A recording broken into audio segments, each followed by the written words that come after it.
Olá, você já ouviu falar ou já teve condromalácia?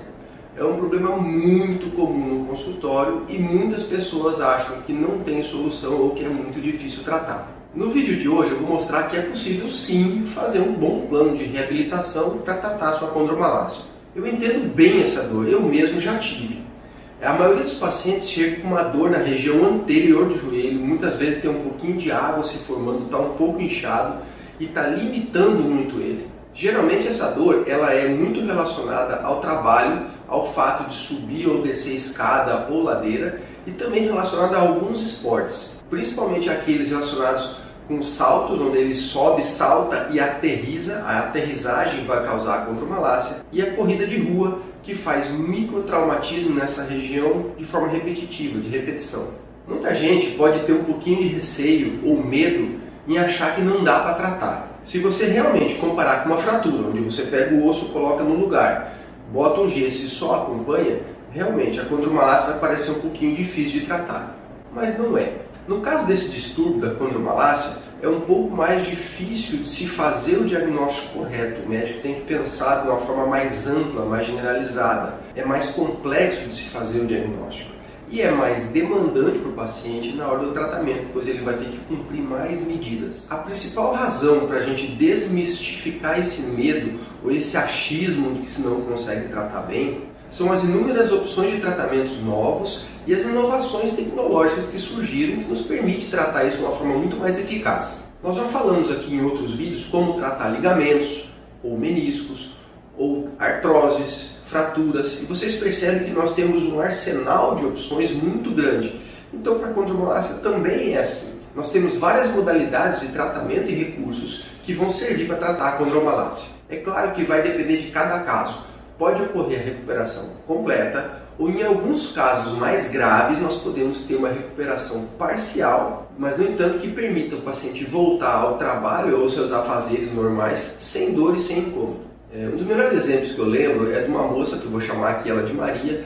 Ela era dançarina profissional de balé, fazia múltiplas apresentações, toda semana, todo mês ela tinha apresentações, se apresentava fora do estado inclusive, e ela tinha um ritmo de treino de quase 4, 5 horas todo dia. Quando ela veio comigo, ela estava bem chateada porque tinha parado de treinar, não conseguia treinar mais, reclamava de muita dor, estava com o joelho inchado, mal e mal estava conseguindo pisar. Naquele dia da consulta fizemos todo o exame físico, fizemos todos os testes estáticos, testes dinâmicos e pedi a ressonância. Isso tudo demonstrou que ela tinha uma condromalácia moderada, mas que estava muito inflamado, muito doído.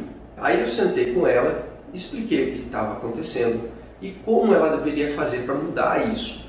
Expliquei todos os fatores e tudo aquilo que nós tínhamos que abordar no dia a dia dela e na prática esportiva para que nós conseguíssemos um bom resultado sem recidiva. Eu cheguei na época a conversar com a treinadora dela, nós mudamos alguns aspectos da maneira como ela dançava. Ela foi fazer fisioterapia e academia supervisionada para mudar alguns aspectos de musculatura, de contratura, de trofismo. E devagarinho ela voltou a treinar. E foi tendo um aumento gradual, bem planilhado, até que realmente conseguiu voltar de forma plena às suas atividades. Hoje ela voltou a dançar, faz todas as apresentações que ela quer, ela se cuida muito para não repetir os mesmos errinhos que fazia no passado e está tudo bem. Algumas pessoas já chegam falando que já aprenderam a conviver com essa dor e não se importam mais. O problema é que a condromalácia ela é limitante. Cada dia, mais e mais, devagarinho, ela vai te limitando e te impedindo de fazer as coisas. Uma coisa chata é que lá na frente ela vai te levar à artrose. Então esse desgaste de cartilagem, esse processo inflamatório do teu joelho, ele é maléfico de forma geral. Ele vai levar a um processo degenerativo de desgaste que é muito doloroso, e isso sempre vai cobrar um preço alto lá para frente. A condromalácia ela tem uma característica de atingir mais mulheres do que homens. Isso se dá por uma série de fatores. O principal é que a anatomia da mulher é diferente. O quadril da mulher é diferente, o joelho da mulher é diferente, ela tende a ter uma angulação dos joelhos para dentro, ou seja, os joelhos tendem a se tocar e os pés ficam afastados. A mulher tem certos fatores hormonais que contribuem para que isso aconteça. E existe uma coisa chamada dissinesia coxa-quadril, que é uma relação anormal da contratura da musculatura da coxa e da musculatura do quadril, eles não contraem de forma sinérgica e sobrecarregam o joelho. Isso vai levar a um joelho em valgo e aterrissagem em valgo, que é quando a mulher ela faz a elevação ou ela pula, e quando ela vai aterrissar do pulo dela, a tendência dela é juntar os joelhos. Essa junção, esse movimento, essa aterrissagem em valgo, tende a sobrecarregar a articulação entre a patela e o trílio dela, que se chama tróclea. Essa sobrecarga vai fazer um processo inflamatório e de desgaste na cartilagem, levando à condromalácia. Qual a diferença entre artrose e condromalácia? Bom, são duas coisas diferentes. A condromalácia é um processo de amolecimento da cartilagem, desgaste dela e, eventualmente, processo inflamatório e dor. Essas lesões de cartilagem são causadas basicamente por alterações biomecânicas. E isso aí entra alterações de volume e carga no treino, alterações anatômicas próprias da mulher, alterações hormonais e o dissinergismo coxa-quadril. Já a artrose é o resultado do desgaste da cartilagem que ocorre quando a condromalácia não é tratada. Nós já falamos antes sobre artrose e tratamentos de artrose. Se você tiver interesse, dá uma olhadinha na minha timeline, que lá nós já temos alguns vídeos conversando sobre isso, tá joia?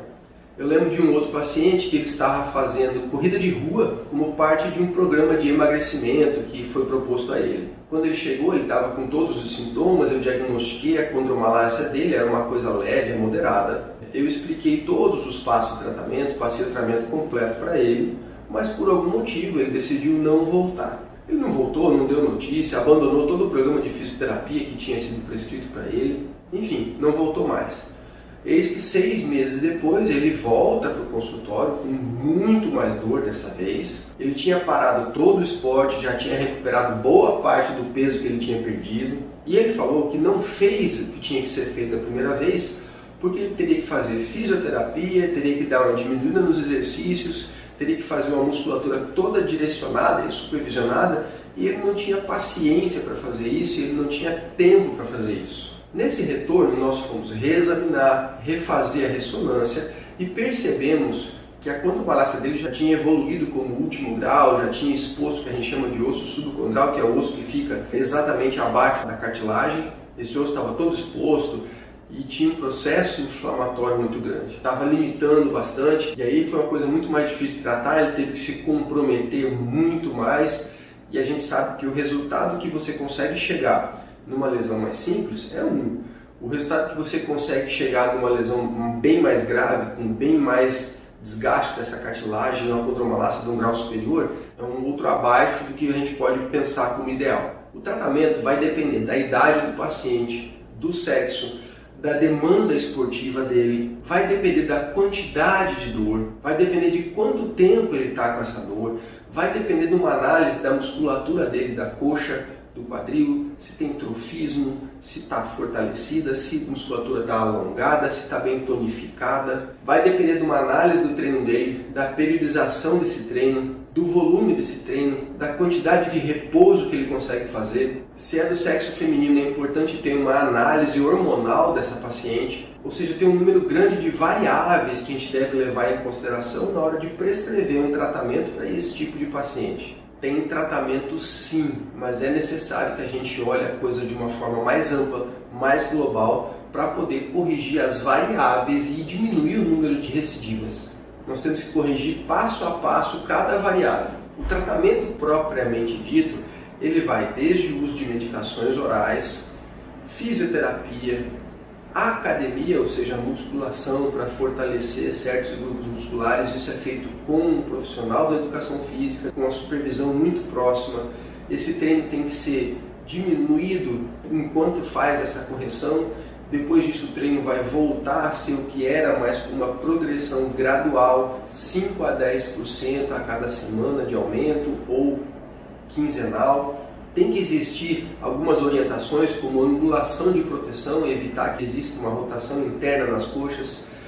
Tem que se fazer um treino de cadeia aberta, cadeia fechada, trabalhar o sinergismo entre a coxa e o quadril, trabalhar a aterrissagem dessa paciente, trabalhar o fortalecimento de quadríceps e do próprio quadril. Além disso tudo, nós temos algumas medicações que são o que a gente chama de modificadoras da evolução da doença. Uma delas é a viscosuplementação, que é a colocação ou a injeção ou infiltração de ácido hialurônico dentro da articulação.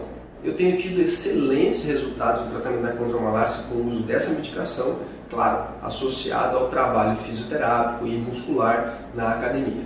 Os tratamentos cirúrgicos eles são reservados para quando existe falha no tratamento de todo o resto. Quando se indica uma cirurgia, o ideal é que ela é feita através de videoartroscopia, que é um procedimento feito por vídeo, e dentro dessa cirurgia é feito o que a gente chama de desbridamento, que é uma limpeza, nós vamos limpar aquela cartilagem que está solta ou instável. O termo é desbridamento, eventualmente termoablação, que nós usamos uma coisinha para queimar e diminuir o tamanho da fibra da cartilagem.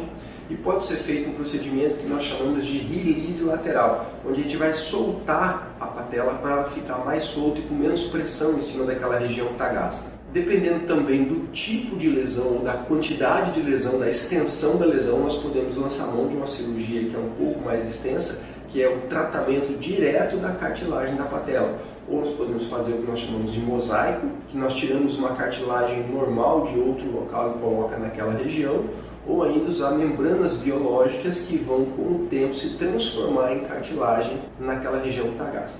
Algumas recomendações, se você tem dor na rótula ou na patela, ou se você já sabe do seu diagnóstico de condromalácia. A primeira é, claro, procurar um especialista. Você deve ser tratado para não deixar essa situação evoluir ou piorar. De modo geral, nós temos várias orientações. A primeira coisa é que é muito mais fácil você prevenir uma lesão do que tratar uma lesão. Então, para isso, é importante você estar sempre bem treinado, com a musculatura bem fortalecida, bem alongada, bem tonificada, se mantenha ativo, evite sobrepeso, não deve estar acima do peso, isso sobrecarrega o joelho. Se você estiver treinando, não fazer um aumento súbito de volume de carga, isso deve ser feito de forma bem gradual. A literatura fala que deve ser feito de 5 a 10% ou semanal ou quinzenal, dependendo da tua prática esportiva. E lembrar que repousar, ou seja, ter um período de repouso, de recuperação, é tão importante quanto você treinar bem. Bom, queria te agradecer por me acompanhar até o final de mais um vídeo. Se você tiver sugestão de algum tema ou quiser saber sobre mais algum tema, deixa aqui também nos comentários. Quem sabe não vira pauta para o próximo vídeo. Tchau, gente. Até mais. Até o próximo vídeo.